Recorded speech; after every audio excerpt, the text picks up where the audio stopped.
Summer's here, and with it comes the heat. And on this back and body video, we're going to talk about exercising in the heat.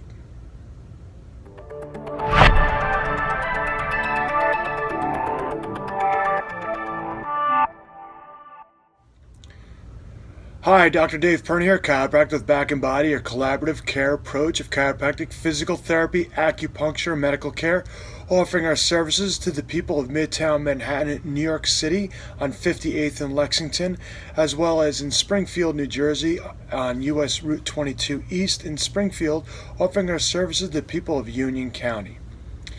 Today we're going to talk about exercise in heat. Now, if you have children who are practicing in the heat, or you like to exercise and your schedule doesn't allow you to work out first thing in the morning, this applies to both of those people too.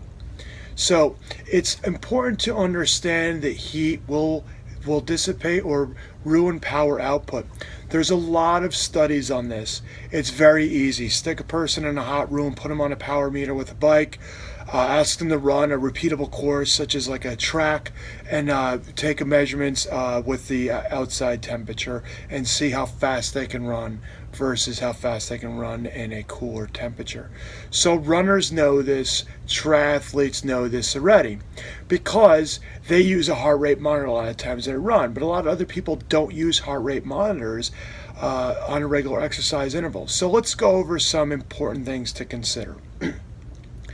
If you have a 2% weight loss in body weight during exercise, and the only way you're going to lose body weight during exercise itself is loss of water.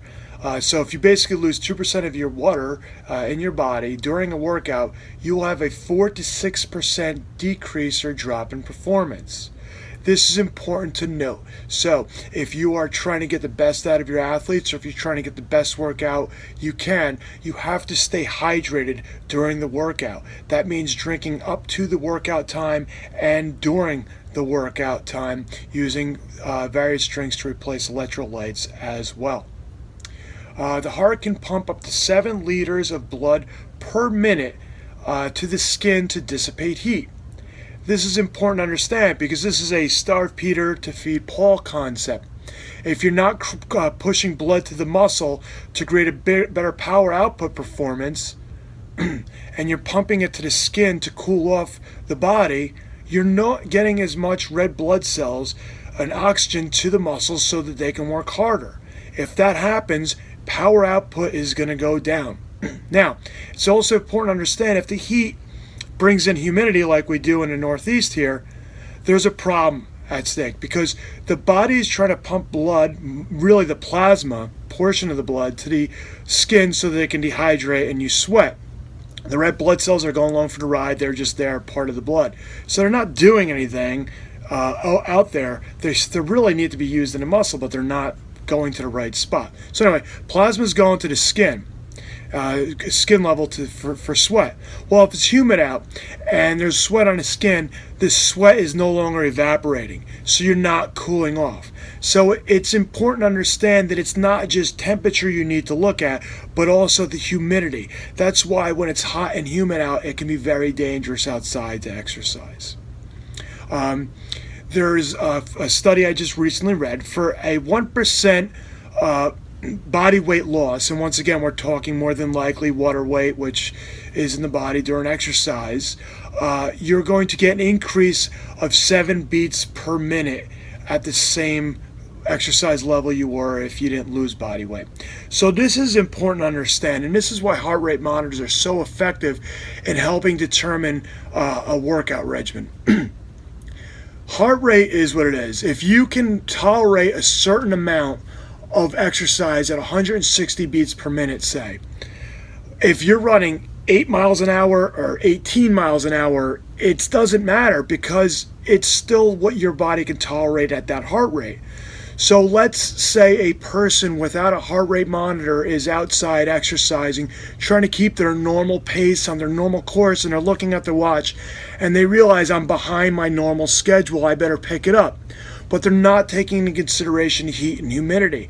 This can lead to dangerous results. The reality is the heart rate is probably much higher than it is already, and the recovery just isn't happening. So it's important to understand with increased body temperature outside, you're going to have an increase of beats per minute, which means you're not feeding as much blood to the important places as fast as you need to. You need to take it down a notch. You need to say, hey, I understand I'm not running as fast today, and it's because of the heat. So it's important to understand these things, and if you don't have a heart rate monitor to gauge your workouts with, or other means of power output, of other means to do, but you are able to gauge your power output, how many reps you get in a minute, how fast you run, you need to scale that back when there is heat. It's also important to understand this stuff when you're asking your children to perform at a certain level when there's heat outside. It's just not going to happen if they're trying the hardest and they're just not able to dissipate the heat. And once again, the heart rate is going through the roof. For more health updates such as these, please visit our website. If you're in the New Jersey area, go to backandbodynj.com. If you're in the New York City area, go to backandbodyny.com.